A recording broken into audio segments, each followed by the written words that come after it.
Welcome back to another episode of the Unscripted Podcast. As always, I'm your host, Eduardo, and I'm here with my co-host, Edward. What's up, Edward? What's up, Jewett? Happy New Year. Yep, Happy New Year, man. I see you repping the Steelers. Speaking All, of, all, all, with the Steelers, all black and yellow. I mean, we're in a new year, and since we're talking about years, as you can see from my background, it's not all the way up to scale, but since we're talking about years, we can talk about a good accomplishment of 20 consecutive years with a record of 500 and more. Yep. 500, never losing record. Um, but man, we'll get into that later with your Steelers making the playoffs. Still don't know how. A lot of even before episodes pass. Yeah, I felt like presenting a gift. This is Jack Daniel's Tennessee whiskey. Maybe this is, I mean, I'm feeling very, what's the word? Generous. And I just want to shout out Tennessee Jack, for helping helping out, us, helping helping out, out. helping out the Pittsburgh, helping out Steelers Nation. Uh, but They weren't favored to win, but no, they were they were playing the Jacksonville Jaguars, and real Steeler fans remember. about the towel. About what Yeah, Trevor Lawrence? What did he say? They were just little towels, or the little towel, and kind of went 3-6, and their season kind of tailspinned and went on a downfall after those comments. So it's any karma. Jacksonville fans, if you ever see this, just let this be a reminder. You don't play with this. This is sacred to us. You don't make jokes about it. You don't disrespect it. Well, that's a message to every other team that has to play the Steelers, especially the Bills that would have to play you guys. But we'll get to that later on. Let's jump right into like the topics, like big topics right now. Since we're recording this, a lot of firings, coaching firings. What which coaches surprised you? Like the which firings surprised you a lot? I think we got Pete Carroll later today. We got Mike Vrabel getting parted ways. A lot of coaches that got fired. What's your thoughts on them? And I see you already getting started. I mean, I'm just gonna start about with the speaking of the Tennessee Titans, they fired Mike Vrabel, Which was just and crazy. But I guess a lot of speculation was that, like, I guess he didn't like the GM or he didn't pick that GM, and they just him and the GM, I think they just didn't see eye to eye on a lot of decisions, and ownership just decided to make the decision of, I guess, parting ways. And I don't feel, I'm not saying it wasn't fair. I understand it's business, yeah. but Mike Vrabel, he's a good coach, and he won Coach of the Year at one point. And And remember, they were first in the AFC at one point, like 2021, first in the AFC. mhm. So, But I uh, think the Titans as a whole are just doing complete rebuild and just they're just going to build around Will Will Levis, Levis and which just he showed he could be a starting quarterback. Um, yeah, it's that looking like Derrick Henry's on the way out, Ryan Tannehill's on the way out. They already got rid of AJ Brown years ago. They traded their best player on defense, Kevin Byard. mhm. So that definitely. So I still think if for some reason Bill Belichick decides to leave, because there's a lot of speculation that Bill Belichick, him and the Patriots, their time is done. Now with this Mike Vrabel leaving, possibly, he could be the head coach, or if Bill Belichick stays, maybe he can jump in as a Jump into his coordinator. coaching staff. Yeah, then jump in the coaching staff. Possibly, Josh McDaniels most likely will probably head back head back to New England for some reason. Definitely not being a head coach because he already had two times and he failed both twice. Um, and then another shocking was like Pete Carroll, who It's being reported as a firing, but I he's they're saying he's gonna have a advisor role. He's still gonna be with part of the the organization. yeah, Yeah, still part of the organization, but that was shocking to me. That yeah, that one came out of nowhere. Yeah, he did a great job in Seattle with Geno after letting go Russ.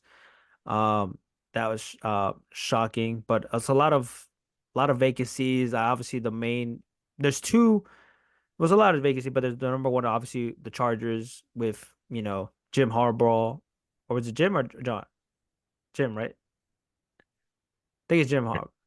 You're talking about the Michigan Yeah, coach? the Michigan coach. Yeah, Yeah, it's Jim Harbaugh. Jim Harbaugh. That obviously he did what he had to do in Michigan. And he won the national championship with them. So I think he was the quarterback with the Chargers. So we'll see if they're able to get him. Still a lot of speculation, but I think that's obviously you have a quarterback in Justin Herbert who's shown that he can be. He's a really good quarterback, and at this point, if you don't have a quarterback, then you can't really have a good team. Um, and then the Commanders, obviously we're in the area. They got the second overall pick, and I still think they need a quarterback. And if they can, to go get Caleb Williams, because obviously I think he's the number one QB going in that draft. And I think they need a quarterback, and obviously they're gonna get a new head coach. I don't know if he's gonna be Bieniemy or who knows. That's another team that you know they're rebuilding, so we'll see. We'll see what I mean, happens. Chicago still has the number one overall pick. No, You I to think no, they should keep Justin Fields. The way that he's been balling with that team, go so? They'll probably be the Bears are probably getting Marvin Harrison Jr. as the number one overall pick. that, or if they can find, or they can trade down. Somebody's willing to go get that number one pick and get more draft compensation. I would, but I would not get. I would keep Justin Fields if I was them. But you never know. The draft is a lot of craziness, a lot of who knows what would happen. But yeah, But let's just. yeah, it's just yeah. But once again, Mike Vrabel, he was drafted by the Pittsburgh Steelers, and He's Pittsburgh. Yeah. him, his team getting the win, propelling us to the playoffs. This one's for you, Braves. All right, let's jump right into it. Your Steelers. They had a game against the Ravens. They won that game, and not the best conditions, obviously raining and everything. And they won that game without, the Ravens didn't have their starters, but they still won. And needed the Jags to lose or the Bills, right? Yes. And the Jags lost, and Tennessee they won, and now you guys are in the playoffs, and you Yep, guys are we beat taking the the Baltimore Buff. Ravens 17-10. And now you guys playing the Bills. In a matchup where what are the winds are gonna be what? Like 30 to 40 miles per hour or something like that, or like the winds I are think I was even reading 50 miles an hour.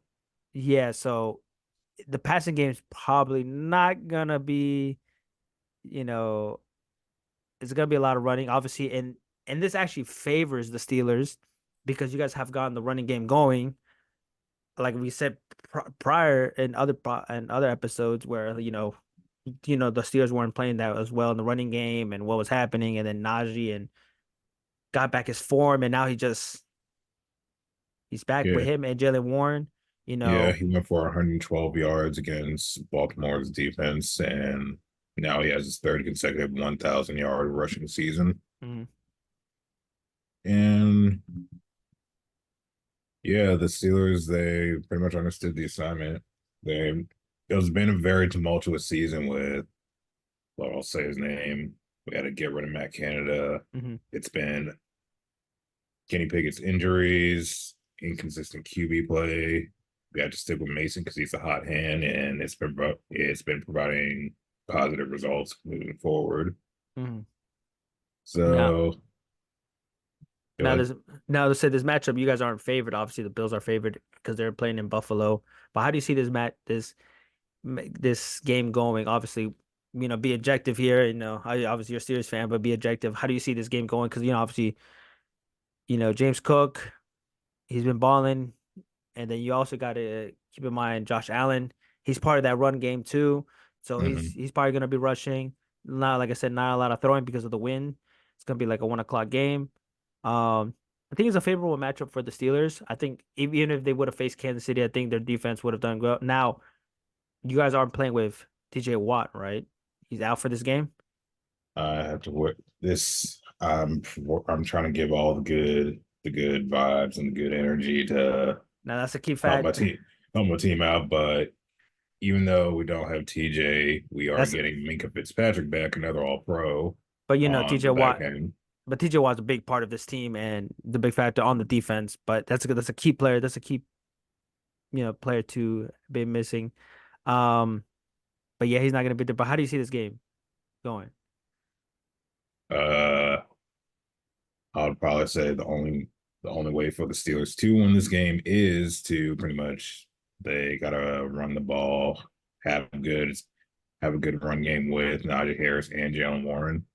Uh, Mason cannot turn the ball over, which he hasn't been doing, and that's pretty much what's been helping us. But it's the playoffs, so you never know.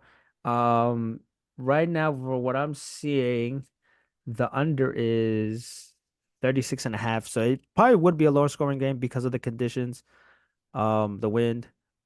It just depends. There's gonna be some throws. The Bills are highly favorites in this game.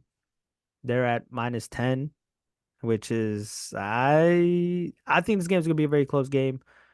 I think the Steelers could win this game because the Bills been iffy. Obviously, they have Josh Allen, and they're obviously he's the better quarterback of the two between him and Mason. But the Bills they haven't been that great, so I think the Steelers could win this game or can keep it close. Um, yeah, I'm not this game. I'm not sure you're basically saying like Steelers will win the game if the Bills find a way to lose the game, which because we've talked about in previous episodes. Yeah, they're the number two seed, but like their whole season, they've been so up and down. yeah, They could either look like a good team and then like just completely get in their own way and yeah, just collapse. yeah, and Josh Allen is probably gonna throw a pick because he usually throws a pick or two. Um, but yeah, it just depends. And like you said, Mason Rudolph can't turn the ball over, and the Steelers run game really has to be effective, and the defense really has to be on point in this game in order for the Steelers to win. And if you guys win, you guys will play Baltimore, the number one seed. And I think I saw you guys are 6-1 or something like that within not sure what maybe Lamar's time there or something like that. You guys are 6-1 against the Ravens. Yeah, don't threaten those with a good time. Yeah, so obviously they have time off. But yeah, that'd definitely be a good game. It wouldn't be the first time we go against. It wouldn't be the first time we go against arch rival in the postseason. Yeah.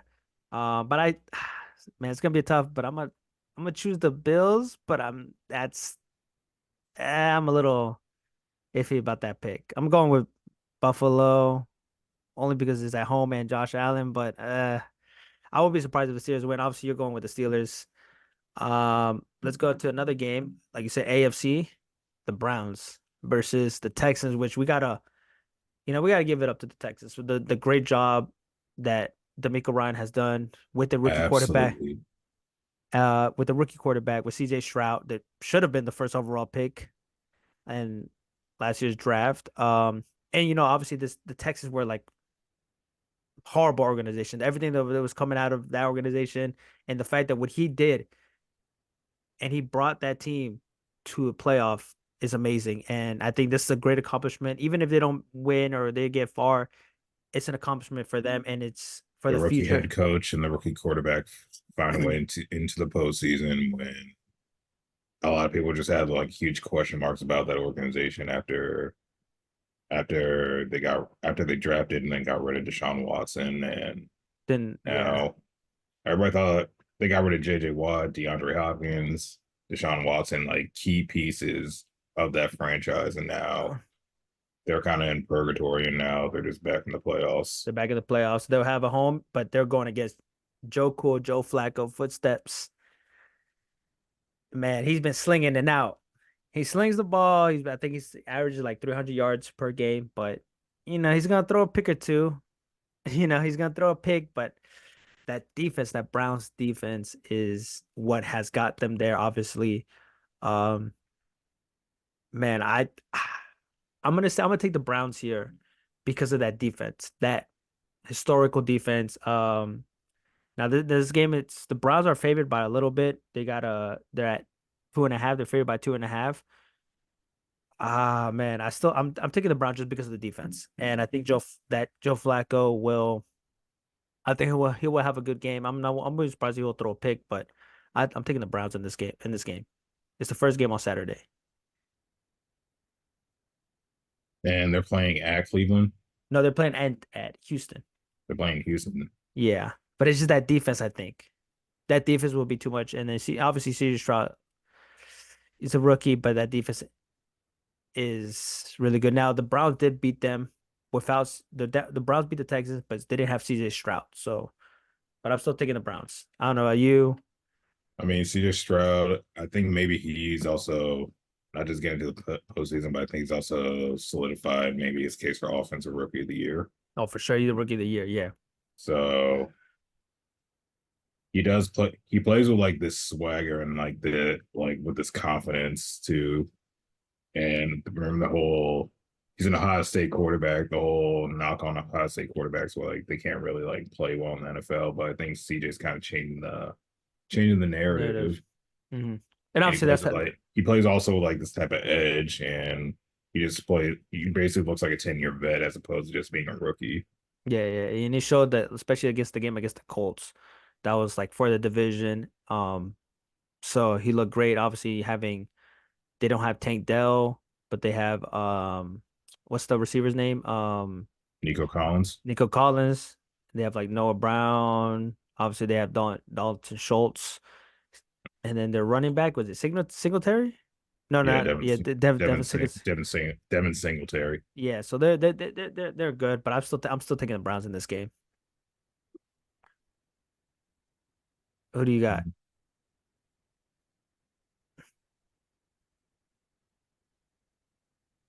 It just doesn't get out of my mind that The he's been Browns. it. He's been in our division for so long. You can tell Joe Flacco. He's He back. could he could make a costly turnover. So I remember a few years back around like the Ravens Super Bowl run, he had that radio interview where he said he believed he was elite, and then just that one postseason run got him paid, and then his play kind of came back down to earth with this Mhm. play and came a backup journeyman. So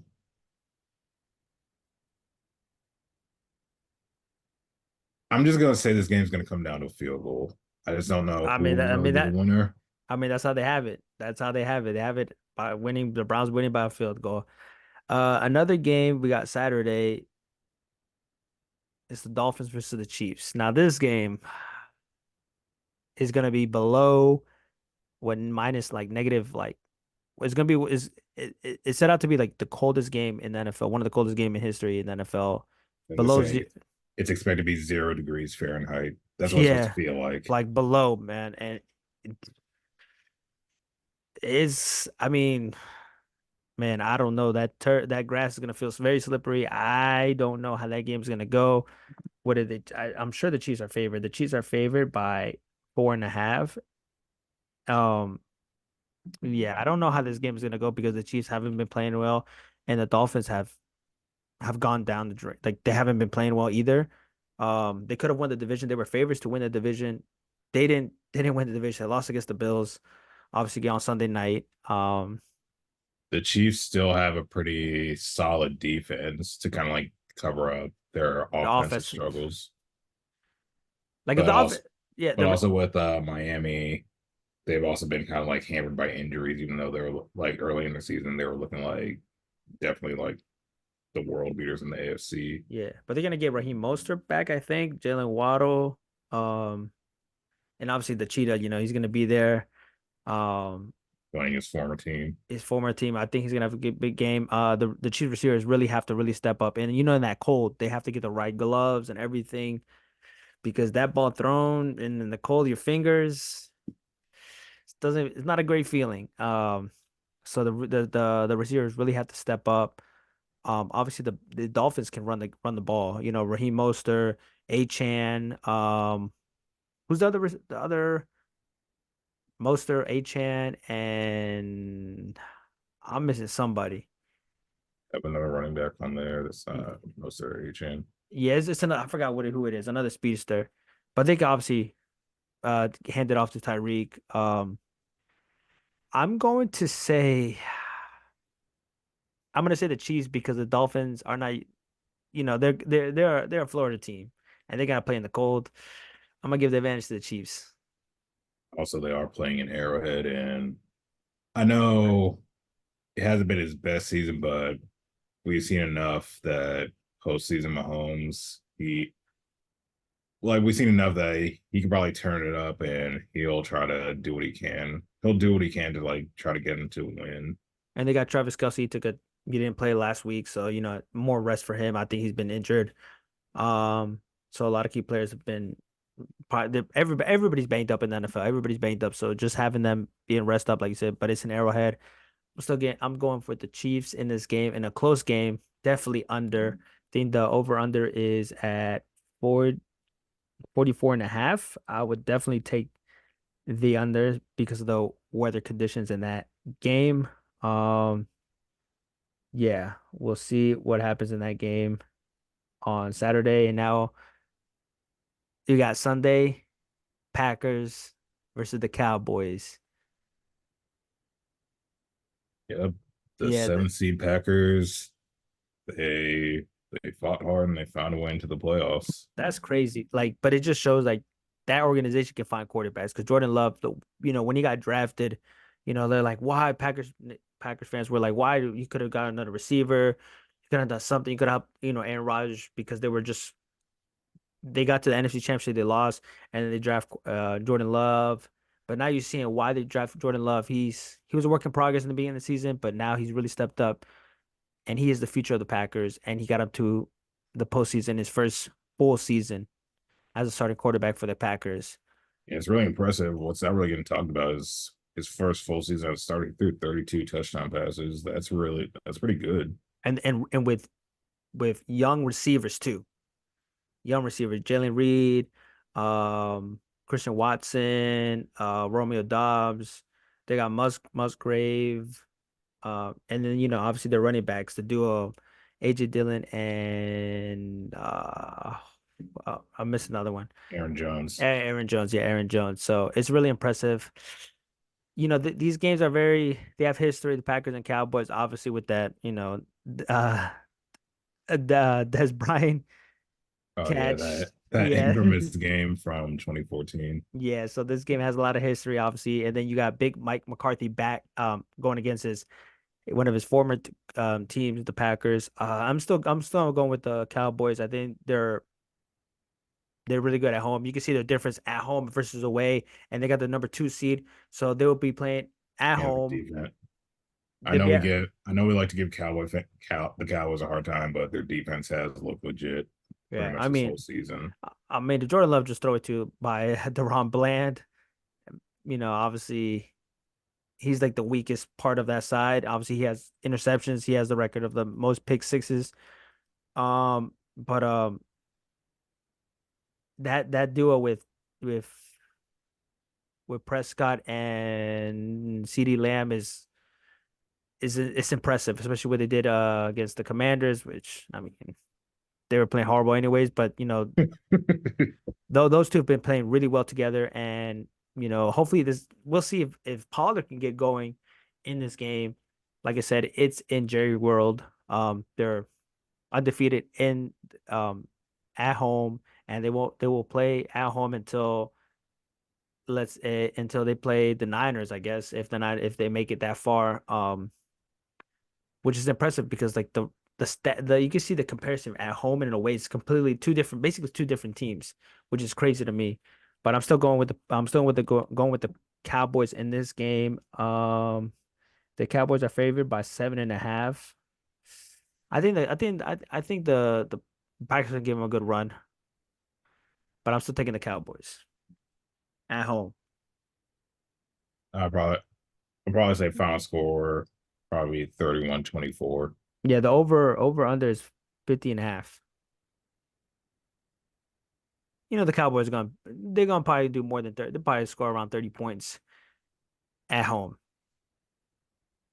And Jordan Love he'll put up some points with that team. Um, yeah, I got the Cowboys. Obviously, we don't want, the Cowboys fans will be loud. They'll be like, oh, we gotta win this and that. Dak Prescott, another playoff win, to his resume, because that was a question that he doesn't get it done in the playoffs. But Hmm. yeah, then we have the NFL got it right, the script writers, Matt Stafford going Jared back to Goff. Jared Goff. Matt Stafford heading back to where it all started at Ford Field, Rams versus the Lions, man. What a game. Obviously, for those who don't know or who know, remember, um, the Rams traded Jared Goff and the Rams went to go get Matt Stafford, and then the Lions traded Matt Stafford to the Rams, and Goff went to the Lions. And that time the Lions were a horrible team. They were like they didn't win a game, and obviously that year the Rams The went to the Rams won the Super Bowl. Super Bowl. And then the Rams won the trade because obviously they won the Super Bowl. But Jared Goff has played so well with this team, and obviously the help of Dan Campbell, Motor City Dan Campbell, who helped this team. And he kind of signifies like this team plays like how the city is, what the city is, They play tough with and that tough and grit and that toughness. tough and grittiness. And obviously that offense is explosive with Amon Amon St. Brown. Obviously you have Williamson. Then you have the two tanks in the back running game with Montgomery and Jameer Gibbs. Jameer Gibbs.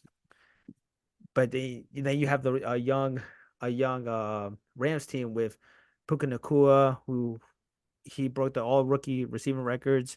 And then you have Cooper Cup. They have was it Kieran Williams? Kieran Williams? Kyron I Williams. can't get Williams. Man, this game is gonna be loud. Obviously, Detroit having a home playoff game. I want the Lions to win because it's a great story, and I want them to, I like this team. The defense is just not that good. It's been like 30 years since since they've been to the playoffs or like won a division. Yeah, 30 years of the one that we did, like we said. The Lions are actually favored by 3.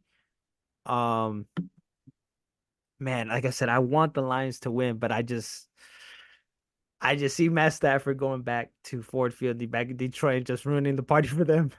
I just see it. I just see, obviously Puka It's Nakua. just like even after they won the Super Bowl, we thought the Rams were probably like they're probably rebuilding or like it's just not like everybody from that Super Bowl team's just gone. But Yeah.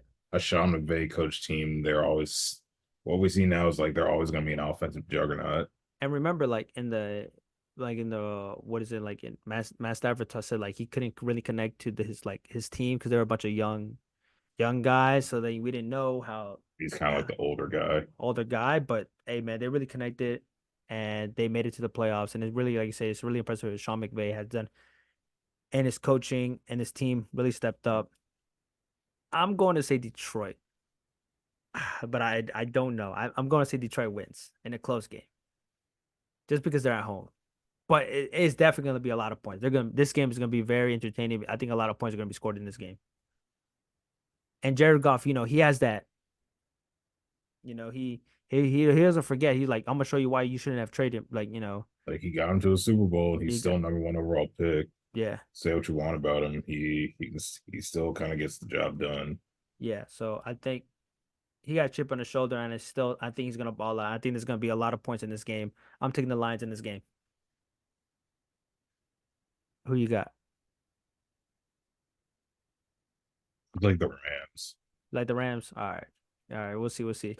Now the last game, why did they put this game on Monday night? It's Why did they put this game on Monday night? I mean, somebody had to have this game. Eagles versus the Bucks.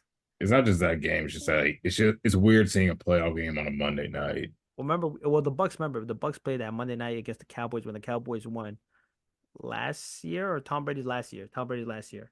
And then you saw like you understood why they were a 7-10 team. Yeah. Um, man, these Bucks, they only scored 9 points against the Panthers. But I mean, Baker has done a good job on that team. Obviously, they have Mike Evans, Chris Godwin, that defense with Devin White. But these Eagles, man, they just have not been the same. They were Obviously, looking. They were looking.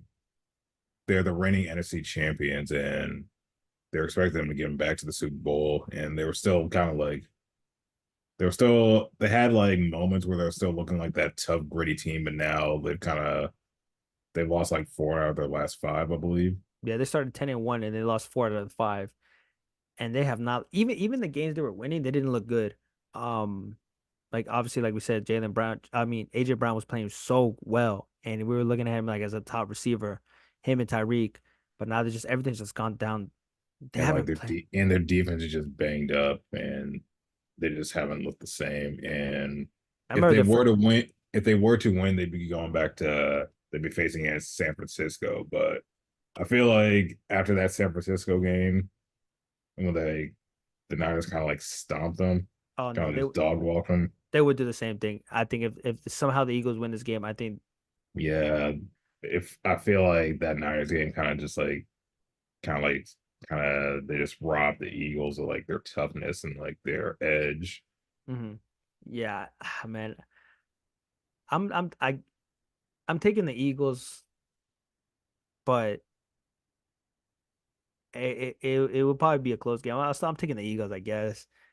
But like I said, like I don't see this team making it far. And like you said, I think they would have to play against the Niners, and I think the Niners are just gonna walk through them all over again and just run through them and just destroy them. But I'm taking the Eagles in this game. Barely.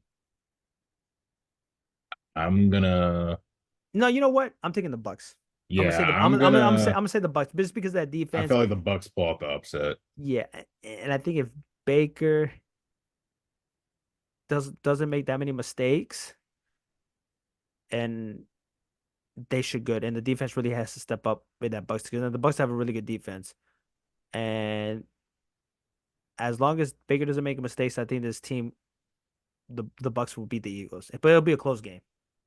And they still got Mike Evans, and every year he's been in the league, he's still been putting up 1,000 yard seasons. Mike Evans, I feel he's very underrated, Yeah, he probably have like 3 catches for like 100 yards. and he's But just been a model. He's been a model consistency yeah, since he's been drafted by the Bucks. yeah, and he'll be in the red zone, so you gotta watch out in the red zone. Like I said, it just depends if Baker can make less mistakes, and we'll see what happens in that game. But we'll take like we both agree that we're taking the Bucks. But that's for today's episode. I mean, it's gonna be exciting for Super Wild Card weekend. Obviously, Super Wild Card weekend. It's so exciting. Playoffs is here. Obviously, it's a little step closer to the NFL ending, but we gotta Yeah. enjoy what we gotta enjoy why it's still here. We got games Saturday through Monday. So hey, that's it. But till then.